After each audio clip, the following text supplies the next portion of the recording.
Every year on the farm is unique, and there are many ways to measure success. For one Iowa soybean farmer, success in 2019 included a triple-digit soybean yield. That's right, Duane Reeder of Lawton, Iowa certainly has bragging rights, thanks to his 102 bushel per acre soybean crop.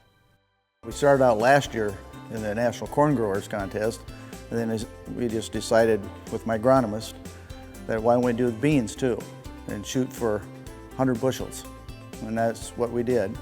You know, you've been farming 42 years and your goal is always to produce as much as you can with as much agronomy that you can get put into a crop. And that's what our goal was. We originally put on, I believe it was 125 pounds of P&K and 20 pounds of sulfur and 10 pounds of zinc. My total tillage practice is punching holes with an airway. That's the only thing we do as far as tillage. And it really it doesn't disturb the soil very much. It leaves the residue on top, but yet it gets the fertilizer down in a deeper profile, puts a little organic matter in the soil. And we've been doing that for probably 30 plus years. 42 years of farming. This was probably the latest I've ever planted. It was cold, got rain. Conditions were never perfect. It was always the soil was not in perfect condition to plant, but had to get going sometime. The last field we planted was June 1st, I believe. This here area where we live, like Lawton area, Kingsley area, Mobile, Remsen, Marcus area, through this area here, we were kind of like the garden spot of northwest Iowa, actually. We got rains when we wanted it. Most things emerged pretty good. Overall, I thought this was a decent growing season. We were out here every Monday, pulled a tissue sample, got the results back Wednesday.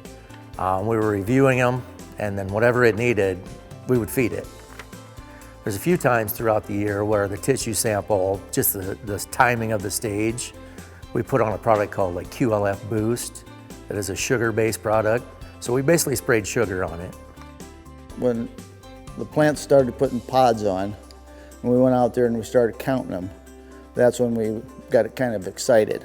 It was just unbelievable. We were counting plants that had 150, 170. We actually thought we were going to be better than 100. You knew you had a pretty good crop coming.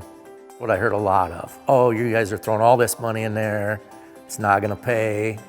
Well, we didn't go crazy.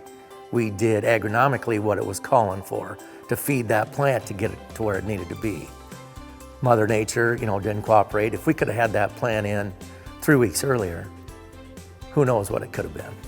In mid-July, we put a 50, 4760 dry fertilizer out there. I did a micronutrient package in with it also. For land that you own, I think what we did here would be a good practice now. We only did this on 50 acres. We're definitely going to do fungicide, insecticide on all the acres of beans this coming year, without a doubt. I don't care what the price is. We're going to do it because I think it'll definitely pay. If you figure even if you can get an extra 20 bushel of beans, even at $8 beans, it's 160 bucks an acre. So your return on investment is there. You just have to take the time, you have to babysit it, be in that field once a week and know what it's doing. Don't just drive down the road, oh, everything looks good. When we got the ticket back, we were just kind of doing cartwheels, 100 plus. That's pretty exciting.